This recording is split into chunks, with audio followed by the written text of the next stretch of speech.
Hi, everybody. Join us, Ouija. Join us. Let me first congratulate the White House Correspondent Association for a very successful, wonderful weekend. I want to also thank the president, she's not here today, Tamara Keith, for her wonderful speech and a wonderful event and evening. And with that, I'll start. On Friday evening, a 9-year-old child was murdered along with 4 others in yet another shocking, horrific act of gun violence in America, this time in Cleveland, Texas. 2 of the women killed were discovered on top of surviving children and appeared to be shielding them from gunfire. In all, 5 people were murdered by an individual armed with a powerful AR-15 style rifle. As the manhunt for the suspected assailant continues, we urge the public to heed all guidance from law enforcement officials and stay safe.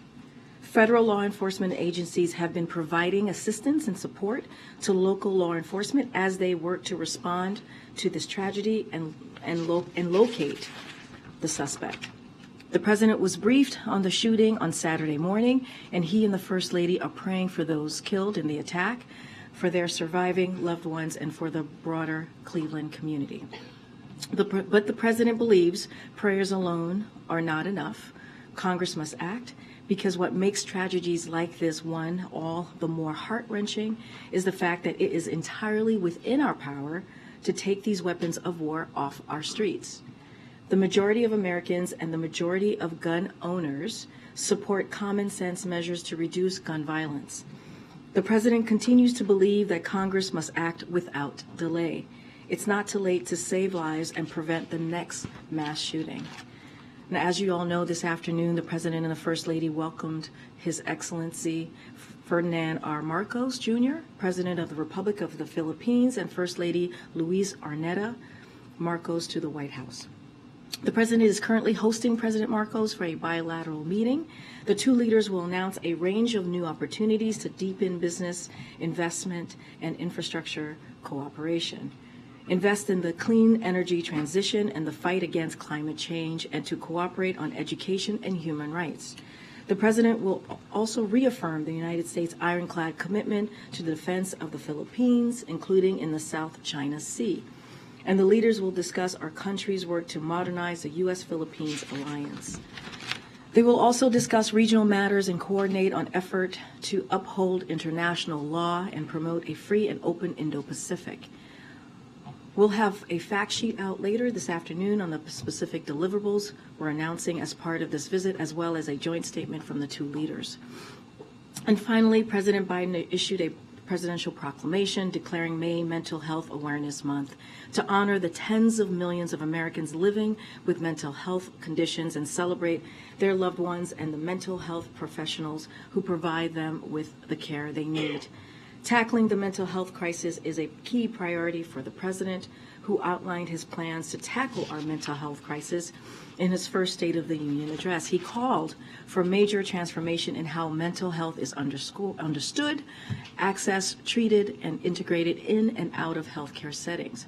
As part of that effort, this administration has launched 988, a national suicide and crisis lifeline that people can call if they are faced with a crisis, and a separate maternal mental health hotline to help mothers navigate mental health issues. Passed historic laws that further require insurers to cover mental health care, hired tens of thousands of school-based mental health professionals, expanded access to mental health care for service members and veterans, and provided historic resources to expand access to prevention and treatment for mental health and substance use disorders. Now, to kick off the month, HHS launched findsupport.gov, a website that people can go to find resources and help you or someone you know is experiencing a mental health challenge. And yesterday, U.S. Surgeon General Vivek Murthy also announced in a New York Times op-ed that his team will launch a national framework to rebuild social connection and community in America. Mental health challenges can affect anyone regardless of race, gender, politics, or income. The president has said that we are all in this together. So this month and every day, let's all take care of ourselves and our loved ones. Together we will keep fighting to get everyone access to the care they need to live full and happy lives. And last week, President Biden issued a presidential proclamation declaring Mental Health Awareness Month, as I mentioned already, and I also mentioned the Vivek Murphy New York Times. The last thing I want to say is mental health challenges can affect anyone regardless of race, gender, politics, or income, and the COVID-19 pandemic made challenges for many people even harder due to isolation and trauma. If you are facing a crisis, dial 988 to reach immediate and confidential help 24 hours a day, 7 days a week, or visit findsupport.gov. The president had said that we are all in this together, as I mentioned already. And so with that, Darlene, please kick us off. Thank you. 2 questions. What is the White House view of Speaker McCarthy's visit to Israel, especially given that the issue of judicial overhaul there has not been resolved?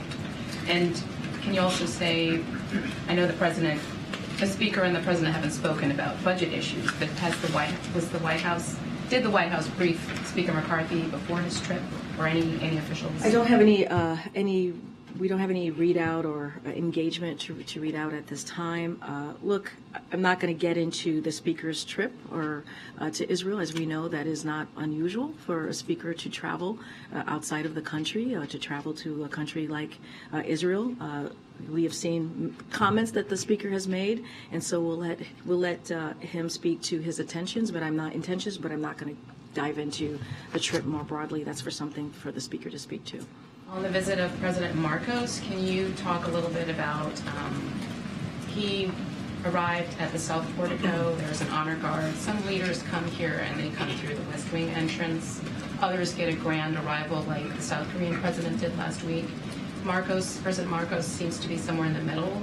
What message is the president trying to send? Look, I want to that welcome? I want to be very clear. This meeting that the bilat that they're currently happening between the 2 heads of states, it's about strengthening our important alliance with the Philippines, which has been a force for peace and stability in the Indo-Pacific for over 70 years. Our work together will allow our alliance to operate more effectively, not only for the defense of the Philippines, but for the good of the region, such as the response to natural disasters, as I mentioned at the top. Climate change is important as well. We have shared with the Philippines for decades common interests, values, and commitment to regional stability and security. Every trip is different. This one, as you just laid out, the welcoming was different. I don't have anything specific to any explanation. As you know, there is a lot of conversation, diplomatic conversation between the two governments when they come visit, and what the agenda is going to be, how the different what the itinerary is going to look like. I just don't have anything specific to your question, Darlene. Okay. On First Republic, is this it? Are you bracing for more banks to fail? So let me lay out a couple of things.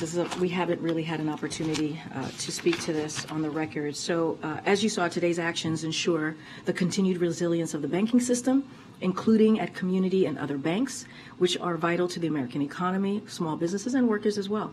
All First Republic insured and uninsured deposits are being assumed by J.P. Morgan Chase. The American people and American businesses can continue to have confidence that their deposits will be there if they need them. At the same time, these actions are being taken in a manner that ensures that the First Republic, which was severely mismanaged, is being held accountable. While depositors are being protected, shareholders will entirely lose their investments.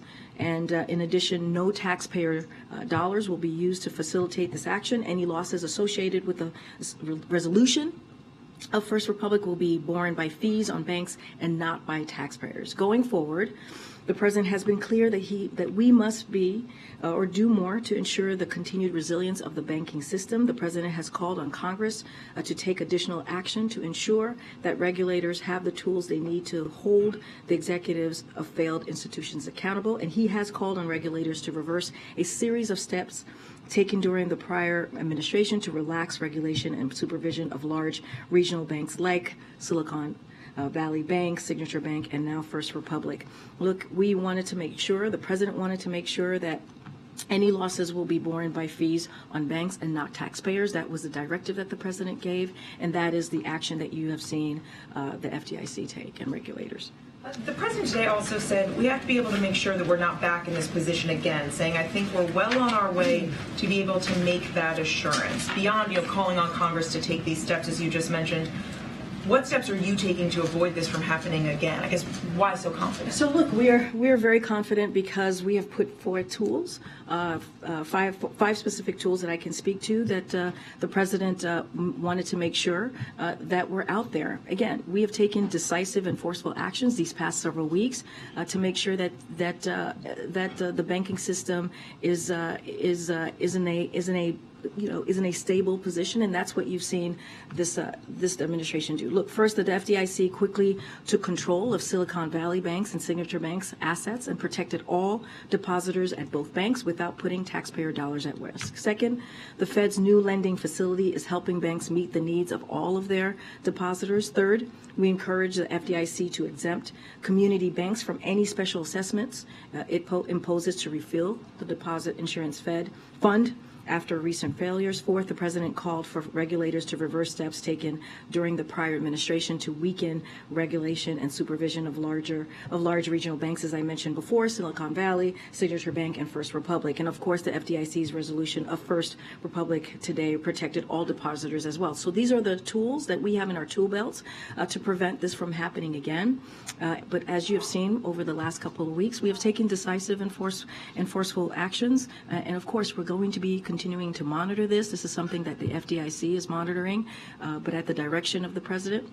His economic team has made sure that, again, depositors and families and American families are not paying for mistakes from these banks. And just one more, right now, the FDIC's standard limit is $250,000. We're seeing growing support for raising that insurance cap. Is that something the president supports? So look, the president has proposed a number of concrete steps to strengthen our banking system. He's called for regulators to reverse the steps taken, as I mentioned, and he's called for Congress to take additional action, so to ensure that regulators have the tools that they need on top of the tools that he's put forward.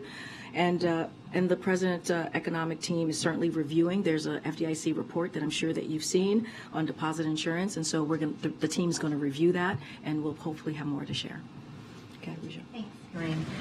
On March 13th, after the SVB collapse, we heard almost verbatim the president say what he said today with regard to calling out Congress to give regulators the tools to hold executives accountable, with regard to regulators strengthening regulations, with regard to making sure this does not happen again. And here we are again. So can you clarify between March 13th and today what has changed, if anything? Have any of those tools gotten sharper, and how has he reached out to Congress? So a couple of things. The First Republic, the Silicon Valley Bank, and the Signature each faced unique, very, very unique vulnerabilities. So just want to put that out there.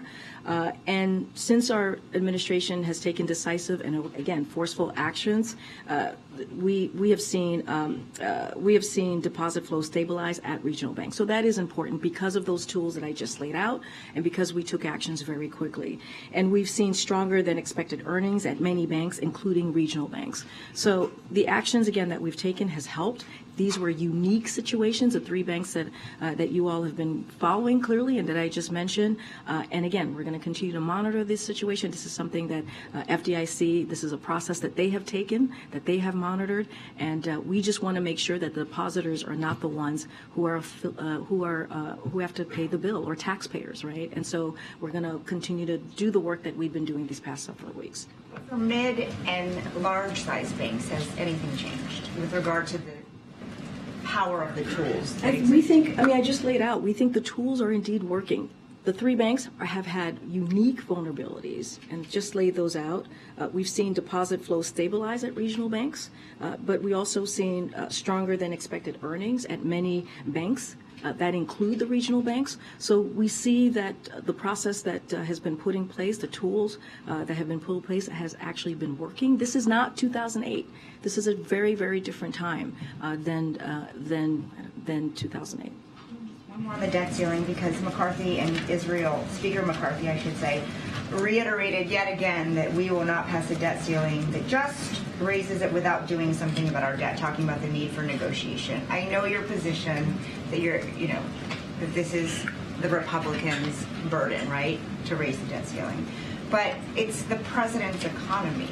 So is he not going to have a meeting with McCarthy until McCarthy gives in? Do you think McCarthy's bluffing here? The president is prepared to talk about budget and appropriations process. That's what we have said. We are not a deadbeat nation. The president said that. You heard directly from him moments ago. And the president said he's happy to meet with McCarthy, but not on whether or not the debt limit gets extended. That's not negotiable. We are continue to be very firm about that, to be very clear. The president, again, said this himself. Look, what they are proposing would hurt every American and cost 6 million jobs and threaten Social Security, Medicare, Medicaid payments. That's what they're threatening. That's what the American economy, that they're saying that they're going to hold hostage. And again, Congress must act. It is their constitutional duty. We've been very clear on what we will negotiate about, which is appropriations and the budget. But we just are going to be very clear. They must act and do their constitutional duty on this. All right, thanks, Karine. Back on the topic of banking, when was President Biden informed about the deal? And was he concerned at all about the fact that it makes J.P. Morgan bigger? In general, he and his administration have been kind of opposed to broader corporate consolidation.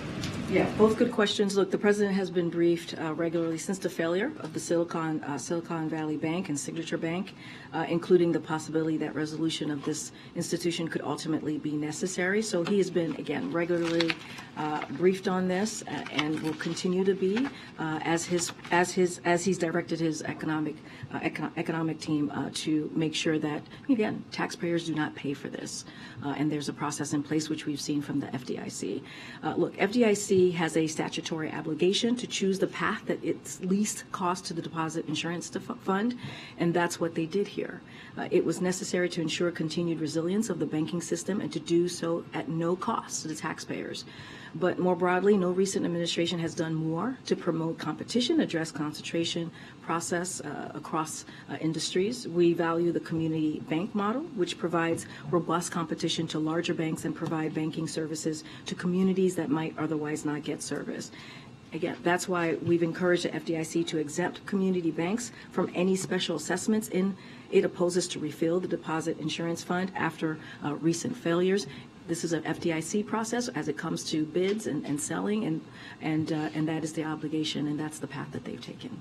Separate topic is the United States, is the president aware of the Vatican's efforts to create a peace deal between Ukraine and Russia?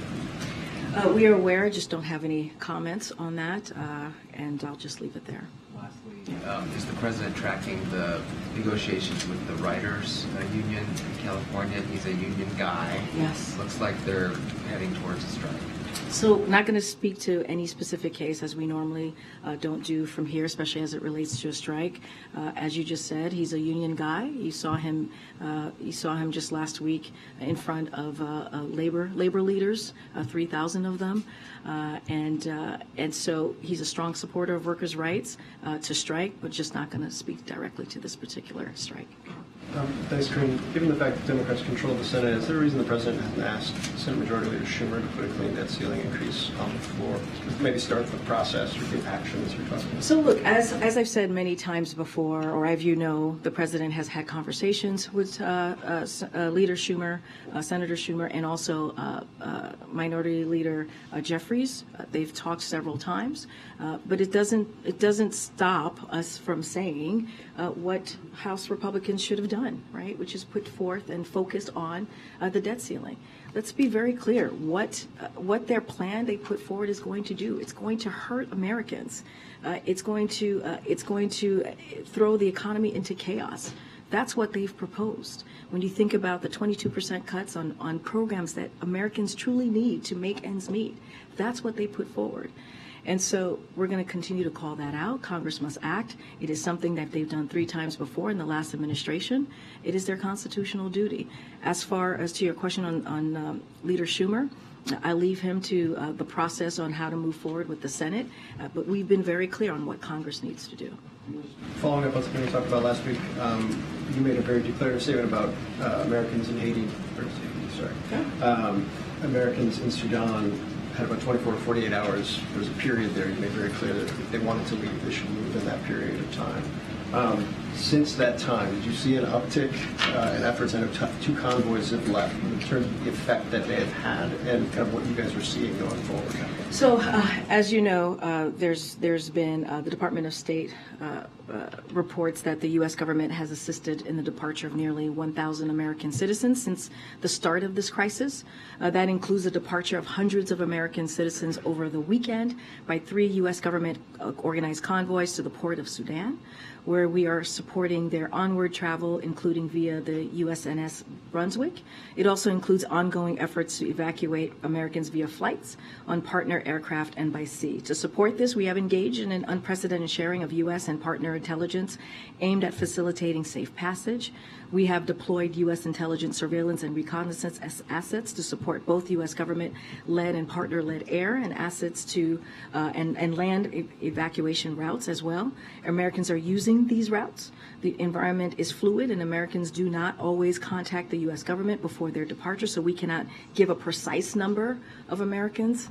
Our focus remains on helping as many citizens depart who wish to do so safely as possible in a way that reduces the risk to U.S. personnel. And so I'll leave it there. Can I just follow up on the bank deal? Has the president spoken with Jamie Dimon over the course of this process? I don't have any calls to preview at this time. Just to follow up, this administration, we sat here, we've talked about corporate consolidation as something that you want to push against. Our reporting is that JP Morgan was the only bidder that offered to take the entire bank over. The administration, I just want to be clear, you support that because it was the only option, or you support that because it was the best option? No, I totally understand the question. This is an FDIC process, and these decisions are made by the FDIC about the bids and ultimate sale. In this particular instance, with First Republic, so this is something that they run. The directive from the president is very clear. When he talks to his economic team, the direction he gave them is to prioritize protecting depositors, workers, and small businesses, while also ensuring that taxpayers are not on the hook and shareholders lose their investment. That's the directive that he's given to his economic team. But as far as the process, the bids, and the sales, that is something that the FDIC moves forward. Didn't push against this deal that makes the biggest American bank bigger. It is an FDI process, as I just mentioned. This is something that they are in charge of, and they are the ones who decide on the bids and the sales. What the president has done is given his economic team a directive on how to protect taxpayers and also depositors, and so that is what I can share with you. FDIC runs this process. Very quickly, can you give us an update on the Fed Vice Chair search? Very good question. I don't have anything to preview at this time for all of you. You will hear something in the very near future. Just don't have anything to share on that particular appointment. Go ahead, Steve. Thanks, Karine. Today, the Supreme Court agreed to hear a case that gets at the 4-decade-old doctrine that when a statute is ambiguous, the court should defer to executive branch agencies. It's known as Chevron deference.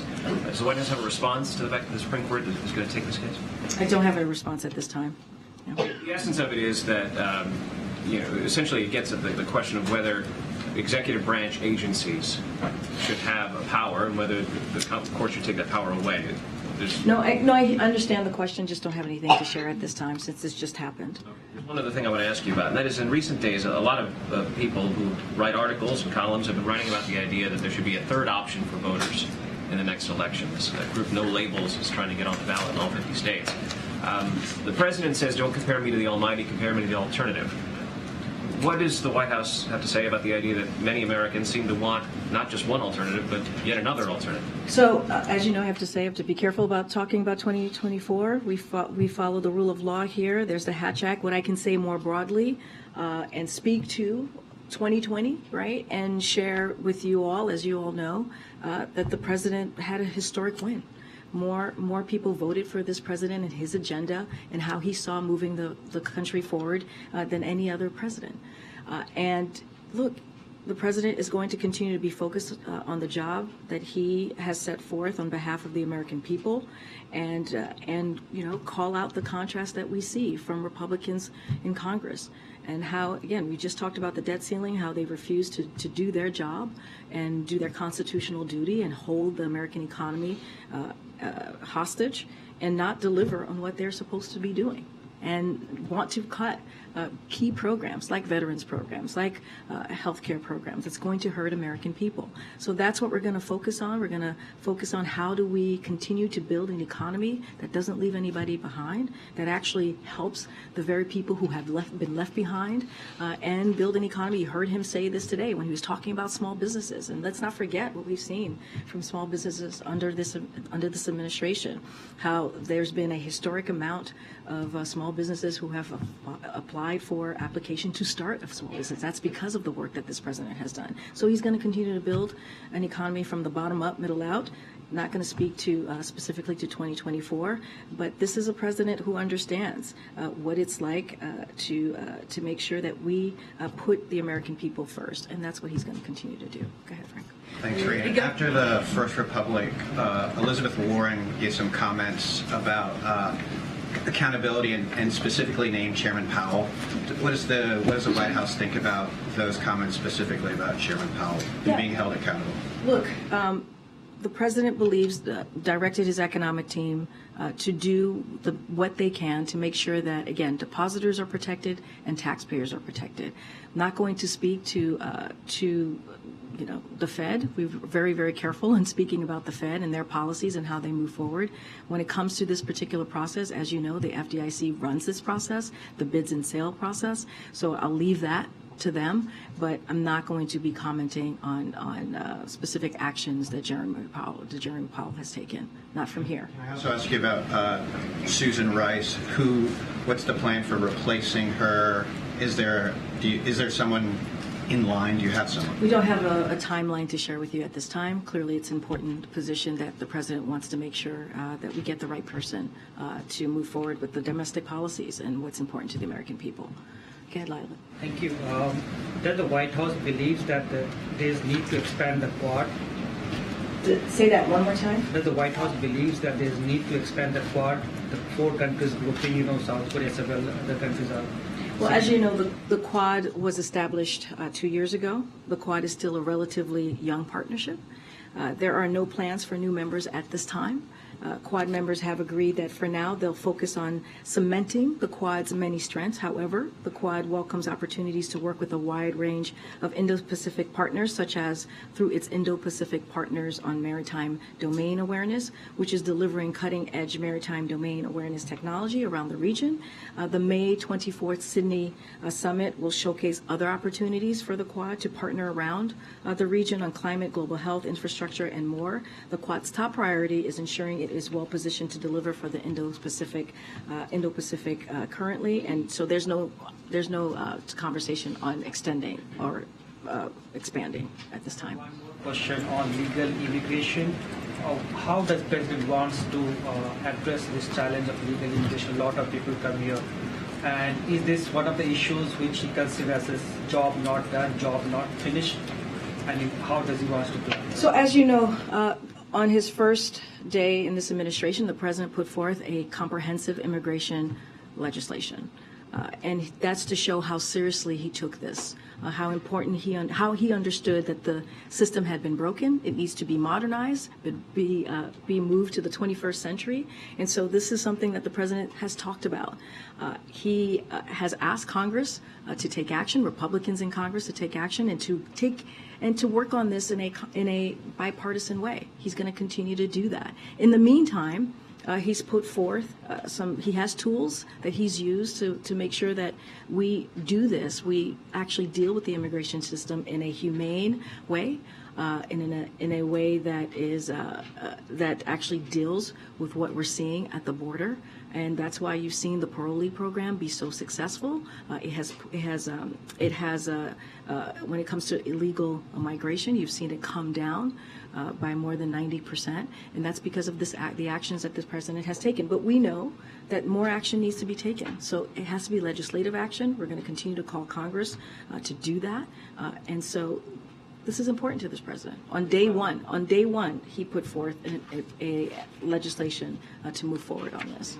The Republicans are to be blamed for this? Well, as we've seen, Republicans have continued to use this as a political stunt. a political tool and not actually come to the table to have a conversation on how to protect dreamers and farm workers. More immigration judges and asylum officers are needed. More funding for border security are needed. This is something that we have put forward in that legislation, and so much more. And they don't want to do that. They want to do political stunts, as we've seen from governors and mayors across the country. Thank you. Excuse me, regarding the visit of President Biden to Israel to celebrate in the anniversary of 75 years, his visit will include Palestinian territories, and the celebration of Israel established 75 years will not impact the Palestinian. They consider it Nakba treasury for them. Wait, I'm sorry, can you start again? What was the beginning of your question? About the visiting of President Biden to Israel to celebrate 75 years of establishing Israel. I don't have a trip to you mean an upcoming trip? Future trip. Oh, we don't have anything to share at this time on a trip to Israel. As you know, the president went to Jerusalem over the summer, had a very productive trip when we were there to talk about the Middle East and stabilizing the Middle East and continuing the very strong relationship that we have with Israel, as you just mentioned, decades of partnership that we have there. But I just don't have anything to read out on a trip to celebrate the 75th anniversary.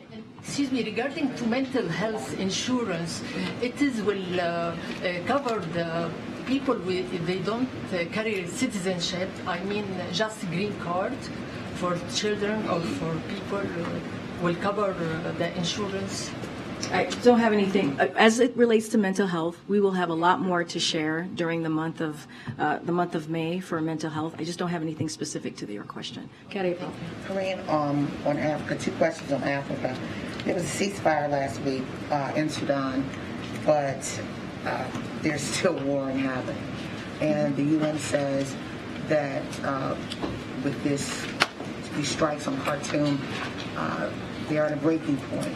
Could you talk about still working to establish or keep that ceasefire as the fighting is going, the humanitarian efforts, and the evacuation progress or hurdles that you're having getting Americans out? So look, we're going to continue to have those conversations. The national security, his senior national security team has been in direct contact with the SAF and the RSF leadership. The generals to urge them to end hostilities immediately without conditions. And we're consulting very closely with regional and other partners. That is something that has been ongoing for some time now. We urge the SAF and the RSF to fully uphold and extend the ceasefire, and those are the conversations that we're having. I just laid out earlier with Phil what we're doing as the evacuation is moving forward of Americans who do indeed want to leave. I just don't have anything more to add to that, but they are high-level conversations that continue to happen with our national security team. Americans that want to leave, we understand that there are about 1,000 right now out of 16,000. What is the deadline for Americans to say, I want to leave? And what are the efforts going to be if they change their mind, if there is a deadline and they change their mind and war happens? Look, all I can say, the environment is fluid, and Americans, as we all know, do not always, and I just mentioned this to Phil, contact the U.S. government before their departure, so we don't have a precise number. Again, it's very fluid, but I just laid out that there's been about 1,000 departures. No, I understand 1,000 American citizens, but again, the numbers are fluid. This is the number that we do know of. Again, it's fluid. Not every American who's there tells us when they're leaving, and our focus has been and remains helping as many U.S. citizens as possible who want to depart, who wish to do so safely as possible in a way that reduces the risk as well. So that's going to be our focus. And last question on Africa. Pretty much many of the administration officials have traveled to Africa, to include the vice president. Mm-hmm. You said the president was going to travel at the end of the year. Do you have anything new to tell us? And where could he possibly be headed to? So as you've seen this commitment from this administration on Africa, you were there and covered the Leader Summit that we had back in December. So there is a strong commitment to the continent. As you just mentioned, the Vice President went. We've seen secretaries of different of agency go to Africa as well, and the First Lady went to the continent as well and visited and shared our commitment to the continent. I don't have any date or any location, specific country that the President will be visiting in the continent, but as we have said many times, the President does plan to travel sometime this year. When we have an update, we certainly will share it with all of you. Thanks, Karine. Two topics. First, you had indicated earlier that the President is prepared to talk about the budget appropriations process, and that he'd be happy to meet with Speaker McCarthy, but not on whether the debt limit is raised. Has the White House done anything to reach out to the Speaker to begin that conversation over the budget? And what happens if he does want to talk about the debt limit in concert with that discussion? I mean, we've been very clear, Matt. We've been very clear that what they have put forward, look, it's not a plan. It's a recipe for economic catastrophe. That is what they have put forward. They're putting the wealth and the foreign bondholders, including billionaires and banks in China, over working Americans. Treasury Secretary Yellen said their proposal is effectively a default. And so it would throw the country into chaos. And a couple of things here.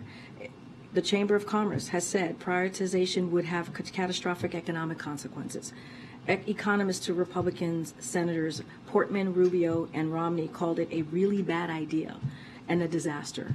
Even Trump's Treasury Secretary said it doesn't make sense what they put forward. The only way to avoid this kind of economic disaster is for Congress to do its job and prevent default. And we've been very clear about that, not to put a half-baked idea, as they have done, and schemes that hurt the American people. And so that's what we're calling out. When you think about the 22% cuts on veterans and Meals on Wheels and and other important key programs that help Americans, put meals, make the ends meet. That's something that is not acceptable.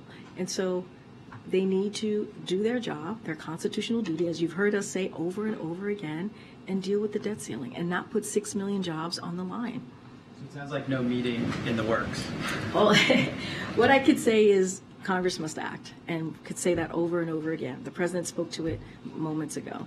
The other thing I wanted to ask you about was NBC News this afternoon has a report of another mysterious balloon that the U.S. military has been tracking around Hawaii. Is the White House aware of this, tracking it as well? Is there any response from this podium? So I heard of the reports as I was literally coming out to the podium. So what I would say is I would refer you to the Department of Defense on this particular question. Go ahead. Okay. Well, I was trying to get your attention on that topic, but let me do another one. Thank you, Matt. The future president of the White House. We love balloons here. So if there's another one, we're very interested in that. So we'll ask you about that again at a future time, and we'll follow up on that. Sure. On the matter of the president's concerns about the bank today and the debt ceiling, do you see a line of convergence at some point in which the public's concern about is there a frailty in the banking system that can produce more uncertainty, and what you've talked about with debt ceiling potentially triggering cataclysmic events for the economy if that's not resolved? Is there a point of intersection where these two issues collide that concerns the president, and might that kind of an environment adjust his tactical strategy and how he's dealing with the speaker? I mean, look, the president is concerned. He's concerned that Republicans are not doing their job and not living up to their constitutional duty. We have been saying that over and over again. We've laid out what that could be. What it could do to the economy, what it could do to the American people. 6 million jobs. I just laid out what economists, experts have said specifically about their plan and how it will essentially lead to a default. Look, the president needs, and the American people needs Congress to act. This is something that we've never been a deadbeat nation, something the president said before. This has never happened before. And I understand direct engagement perhaps change the dynamic.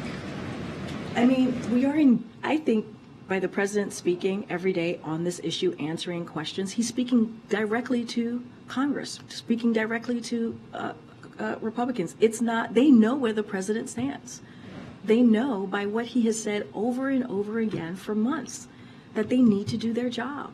I mean, it is very, very clear. And with what we're seeing with the banks, of course, they should actually want to be even more eager to do their job. We are calling on Congress to do the right thing, to do not even the right thing, what they're supposed to do constitutionally, their duty.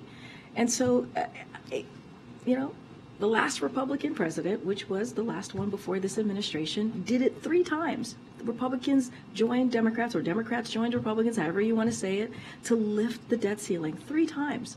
And so why now? Why? The question should be to them. Why do they not want to do their constitutional duty? Yeah. All right. One last question. I'm going to just take one in the back. Go ahead, Phil. Thank you. Another one on the banking issue. I'm wondering what the president's message is to members of Congress who might see the current banking shakeup or future banking troubles as an opportunity to make a buck. Because, for instance, we've already seen some members of Congress who have had what seems like particularly good luck offloading shares of First Republic Bank and turning around and buying shares of J.P. Morgan. Look, I'm not going to speak directly to that. I have not seen those reports. I get what you're saying. What we will continue to say is that the president is going to make sure that it's not the taxpayers that have to pay for this or lose on this. We want to make sure that they're protected. Depositors, families, small businesses, we've been very clear. And it does not protect investors.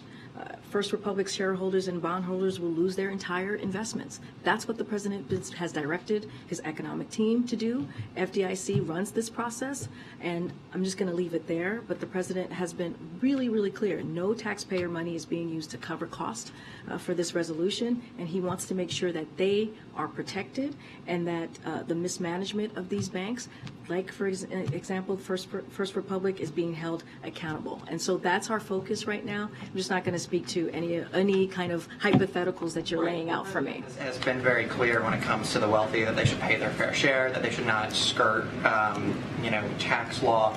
Is there a need for the president to go to wealthy lawmakers and say, if you have access to new information that maybe the public doesn't, perhaps you should take a step back? Look, what I've been very clear about is what the president wants to make sure, that we protect taxpayers and that investors have to make sure that, that they are held accountable. And that's what the president's going to continue to say. Of course, the president has always said, even with his environment in economic policy, that we need to make sure that we look out for the little guy. This is why we don't believe in trickle-down economy. This is why we believe in building an economy from the bottom up, middle out. That is what you see in every economic policy that the president has put forth, legislation that he's put forth that has been historic and has led to that type of economy where we do not leave anyone behind. And that is our focus. Thank you. Karine, do you want to say anything about it being Eid today?